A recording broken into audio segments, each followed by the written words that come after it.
Ragadhirogan satatana shaktana sheshakaya prasurtana sheshan autsukya moharatidanjakana yopurva vaidyaya namostu tasmai. Sejam bem-vindas a mais. Soyez les bienvenus à cette nouvelle vidéo de Vida Vedana Samhita de YouTube. Je m'appelle Mathéos et aujourd'hui on va continuer notre lecture de l'Ashtanga Hridayam Sutrasthana, chapitre 2, avec le shloka numéro 16 et 17. Dans la semaine dernière, on a parlé de Udvartana, l'application de poudre médicalisée dans la peau. Si on continue l'utilisation de l'Udinacharya, la Bhyanga, c'est l'application de huile. Le Vyayama, c'est l'application d'exercice physique. Et le Dvartana, c'est l'application de poudre.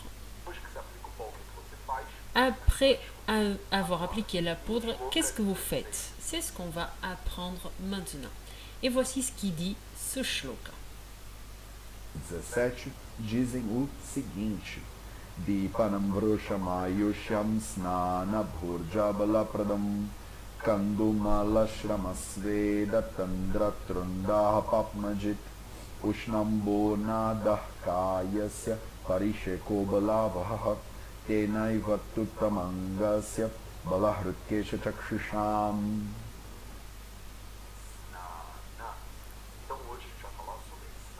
Aujourd'hui, on va parler de snana, de bain.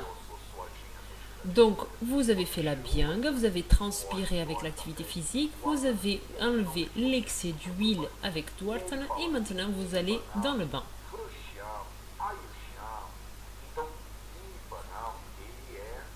Le bain, il est Dipanam, il augmente le feu digestif. Le mot Dipana, il est intéressant parce que ça signifie autant digestif, quelque chose qui améliore la digestion, mais ça signifie aussi littéralement quelque chose qui va enflammer.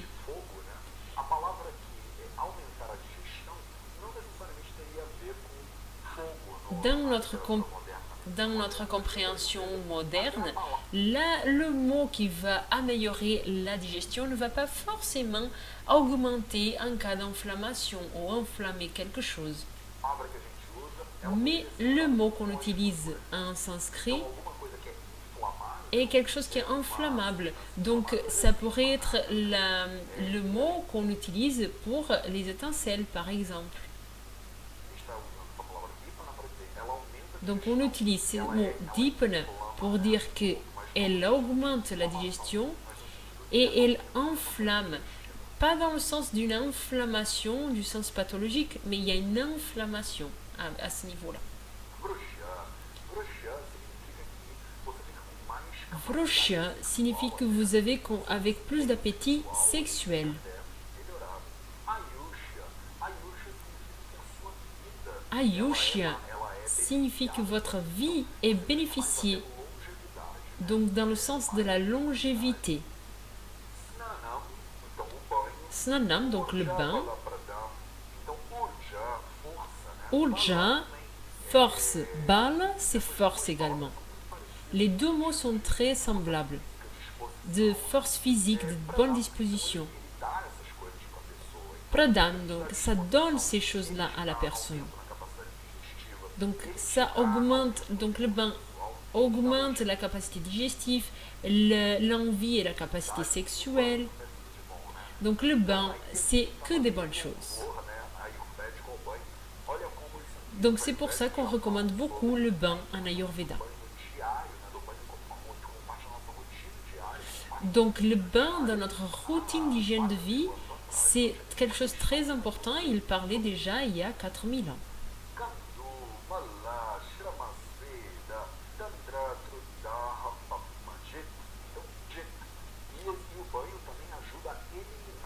Jet, c'est éliminer. Donc le bain, il aide aussi à éliminer toute une série de problèmes.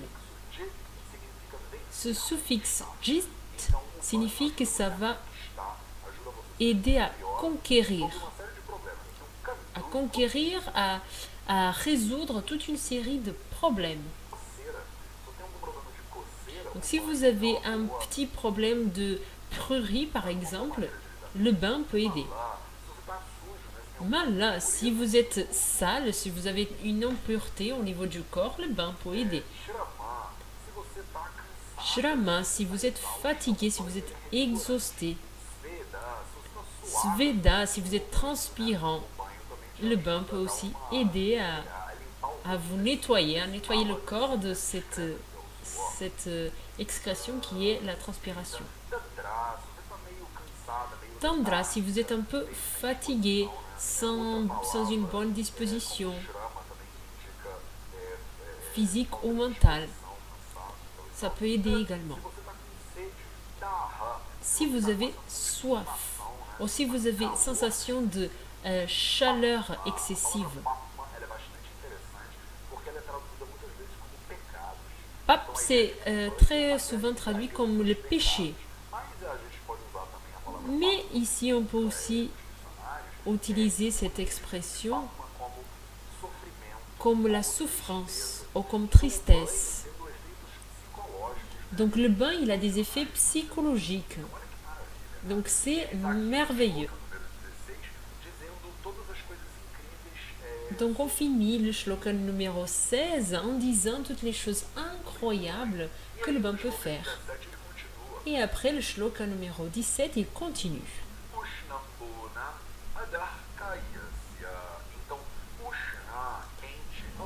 Ushna, c'est chaud. Ambu, l'eau. Donc ça doit être utilisé dans la partie du bas du corps. Donc, du cou vers le bas, vous pouvez utiliser de l'eau chaude dans le corps.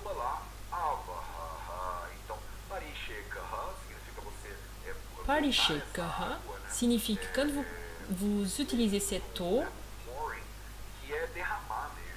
quand vous laissez tomber cette eau au-dessus du corps,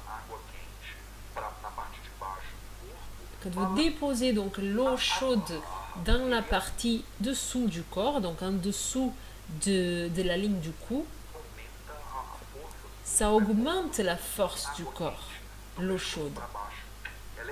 Donc l'eau chaude du cou vers le bas, c'est bon. Augmente la capacité de force, de travail.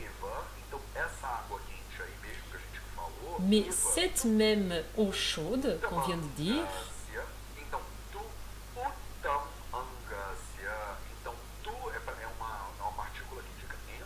tout, c'est une particule qui donne emphase à ce qui va se dire par la suite. Donc dans la partie au-dessus, donc dans les membres supérieurs, donc au-dessus des clavicules, des clavicules, des épaules, du cou, donc dans la tête basiquement. Au-dessus de la ligne des clavicules, l'eau chaude finit avec la force. Kesha, c'est les cheveux et Kashu, c'est les yeux.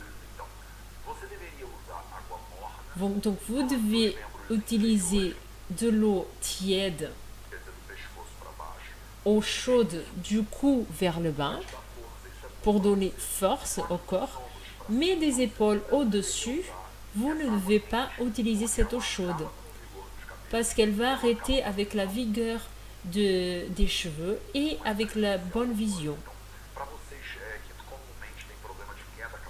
Donc, pour vous qui avez des problèmes de chute de cheveux, par exemple, avec des cheveux qui sont très faibles, selon l'Ashtanga Daim, vous ne devez pas utiliser de l'eau chaude au niveau de votre tête, de vos cheveux.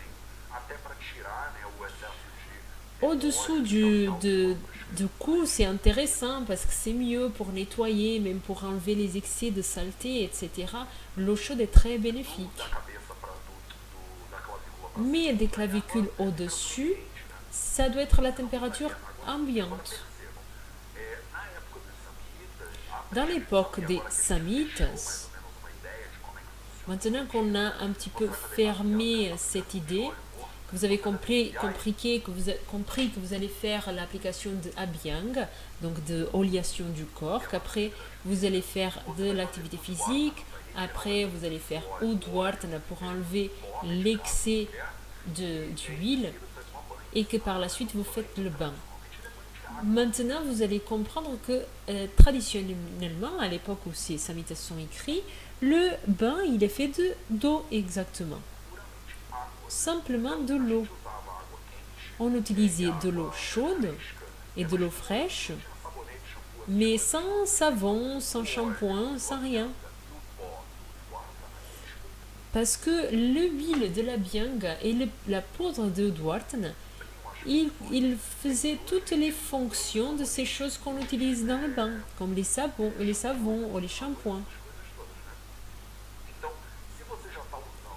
Donc si vous utilisez déjà le savon pour enlever la transpiration, ça fait à peu près la fonction du Udvartana.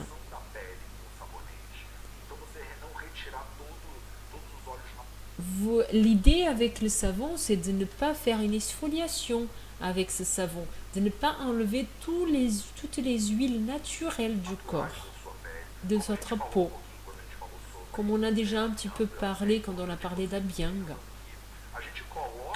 On met l'huile sur la peau pour après, quand vous enlevez cette huile, vous ne perdez pas la capacité naturelle de protection, votre sébum naturel de votre peau. Aujourd'hui, comment vous faites? Vous mettez le savon et vous enlevez l'huile de la peau et après vous mettez de l'hydratant, des crèmes hydratantes pour faire la fonction de cet hydratant naturel que vous aviez déjà de base.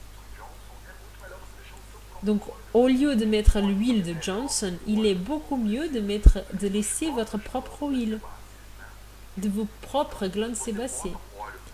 Donc si vous mettez une huile par-dessus, vous protégez les huiles naturelles de votre peau et vous ne détruisez pas votre peau avec cette exfoliation excessive qui peut avoir lieu avec les savons. Donc si vous utilisez le savon au lieu de la poudre médicalisée, vous pouvez faire ça avec... Vous pouvez faire ça avec une certaine attention et pas avec un gant de loofah ou quelque chose qui va complètement finir avec la bonne oleosité de votre peau. Donc si vous dites par exemple, j'ai la peau qui est très sèche et que j'ai besoin d'appliquer de l'hydratation par exemple, ça c'est faux. C'est que vous devez avant tout laisser l'hydratation naturelle de votre corps. Qu'est-ce qu'on faisait dans la planète il y a des centaines d'années quand il n'y avait pas d'hydratant? On laissait simplement notre huile naturelle. Donc si vous faites l'activité physique et que par la suite vous utilisez juste le Udvartana pour enlever simplement l'excès d'huile de l'Abhyanga que vous avez fait juste avant, vous maintenez encore votre gras et votre oleosité naturelle.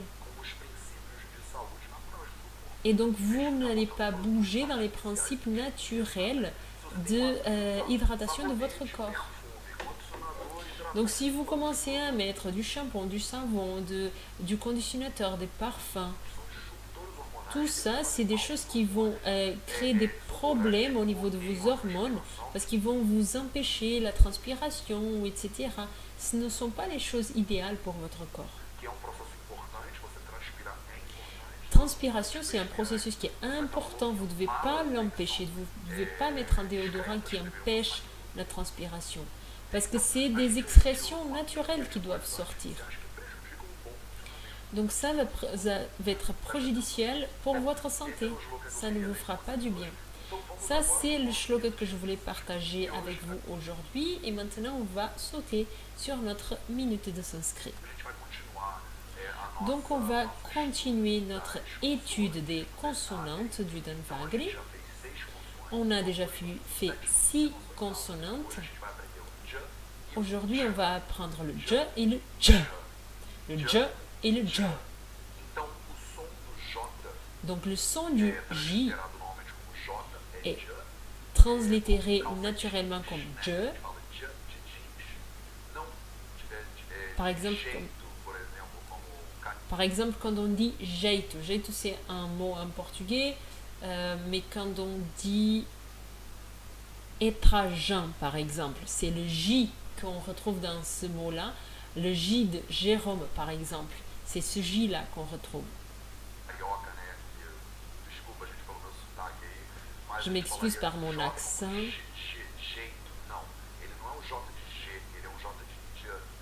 Mais c'est pas un G de Jérôme, c'est un G de Jérôme.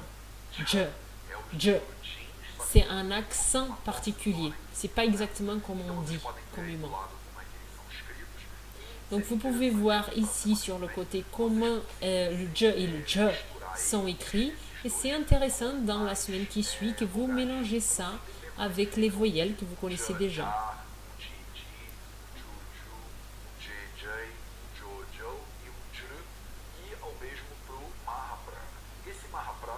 Et vous pouvez faire la même chose donc avec le je et avec le Mahaprana. Ce Mahaprana, il n'est pas si communément utilisé. On ne va pas le voir très souvent.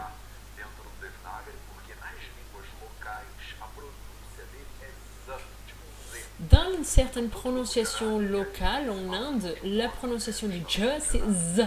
Et donc ça confond encore plus.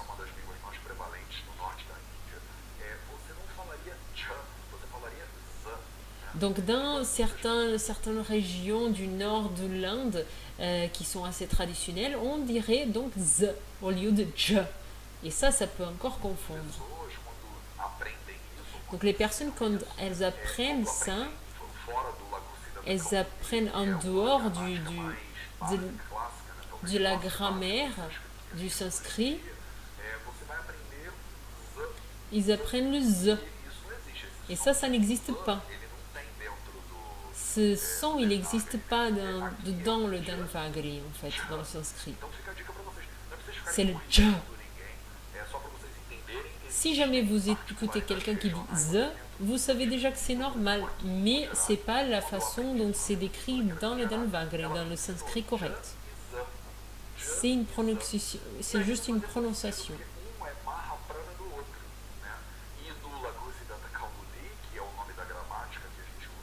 Ceci est le nom de la grammaire qu'on utilise. Et là, c'est décrit où elles sont dans la bouche. Mais la description qu'il fait dans le son, c'est très clair que c'est un je et pas un z. Ça n'existe pas le z. Mais beaucoup de personnes aujourd'hui prononcent de cette façon-là, z. Si vous voyez ça qui arrive, ne vous inquiétez pas, ne dites pas que c'est mauvais ou que c'est moins bien. Vous avez appris comme ça, mais c'est pas grave si vous écoutez différemment. C'est juste l'accent de la personne.